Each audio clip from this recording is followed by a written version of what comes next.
मौनम सर्वार्थ साधनम। मौन वह साधन है जो जीवन के अनेक उद्देश्यों को पूरा कर सकता है। महान भाव, मौन की शक्ति एक ऐसी शक्ति है जिसकी आप कल्पना भी नहीं कर सकते। संसार में बोलने वाले तो बहुत मिल जाएंगे, लेकिन मौन को समझने वाले बहुत कम मिलेंगे। लोग समझते हैं कि मौन का अर्थ केवल चुप रहना है, लेकिन वास्तव में मौन का अर्थ है मन के शोर को शांत करना। आज मनुष्य बाहर से जितना शोर सुन रहा है, उससे कहीं अधिक शोर उसके भीतर चल रहा है।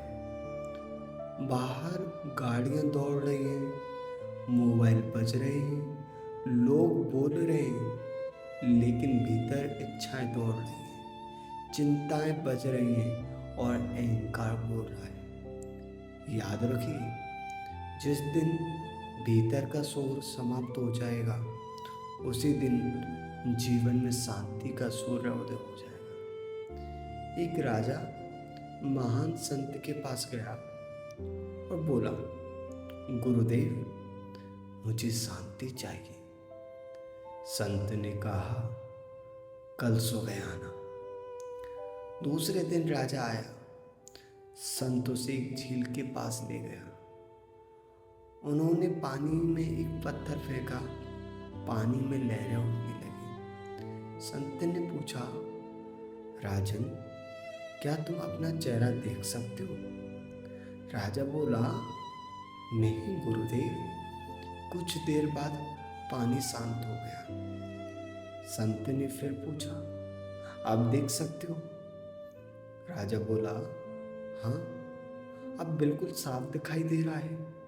संत मुस्कुराए और बोले, राजन, यही तुम्हारा मन है। जब तक उसमें क्रोध, चिंता, ईर्ष्या और वासना की लहरें उठती रहेंगी, तब तक तुम स्वयं को नहीं देख पाओगे। मौन उन लहरों को शांत कर देता है। मौन क्यों आवश्यक है? आज अधिकांश झगड़े पैदा शब्दों से होते हैं। एक कठोर शब्द वर्षों की मित्रता तोड़ देता है। एक कटु वचन परिवार में दूरी ला देता है। लेकिन एक क्षण का मौन बड़े बड़े विवाद समाप्त कर सकता है। जब क्रोध आए तब बोलना मत। जब मन दुखी हो तब निर्णय मत लेना। जब अहंकार जागे तब कोई प्रतिक्रिया मत देना, क्योंकि उस समय आपका मन नहीं बोल रहा, उस समय आपका विकार बोल रहा है। महान भाव, जो व्यक्ति अपनी वाणी, मन और क्रोध पर नियंत्रण कर लेता है, वही सच्चा साधक है। दुनिया को जीतना आसान है, लेकिन स्वयं को जीतना कठिन है। और जो स्वयं को जीतने का पहला कदम है, वो है मौन। महात्मा गांधी सप्ताह में एक दिन मौन रखते थे। लोग पूछते थे, आप इतना बड़ा आंदोलन चला रहे, फिर मौन क्यों? गांधी जी कहते थे, जब मैं मौन रहता हूँ तब मैं स्वयं को सुन पाता हूँ। आज हम सब दूसरों को सुन रहे हैं, लेकिन स्वयं को सुनने का समय ही नहीं निकाल पा रहे हैं। हम मोबाइल की बैटरी चार्ज करते हैं, लेकिन आत्मा की बैटरी को चार्ज करना भूल जाते हैं। मौन आत्मा का चार्जर है। मौन और क्रोध, कल्पना कीजिए, एक जलती हुई आग पर यदि घी डाल दिया जाए तो क्या होगा? आग और बढ़ेगी। लेकिन यदि उसे छोड़ दिया जाए तो धीरे धीरे बुझ जाएगी। क्रोध भी ऐसा ही है। जब सामने वाला क्रोधित हो तो आप भी उसे उत्तर देने लगे तो आग बढ़ती है। लेकिन यदि आप मौन हो जाएं तो आग शांत होने लगती है। इसलिए कहा गया है, मौन सबसे बड़ा उत्तर है उन लोगों के लिए जो आपके शब्दों के योग्य नहीं है। केवल होठ बंद कर लेना मौन नहीं है। यदि बाहर चुप है और भीतर हजारों विचार चल रहे हैं तो वह मौन नहीं है। सच्चा मौन वह है जब मन शांत हो जाए, जब देश समाप्त हो जाए, जब अहंकार झुक जाए, जब आत्मा की आवाज सुनाई देने लगे। एक बार एक व्यक्ति संत के पास गया और उन्हें अपशब्द कहने लगा। आधे घंटे तक बोलता रहा। संत शांत बैठे रहे।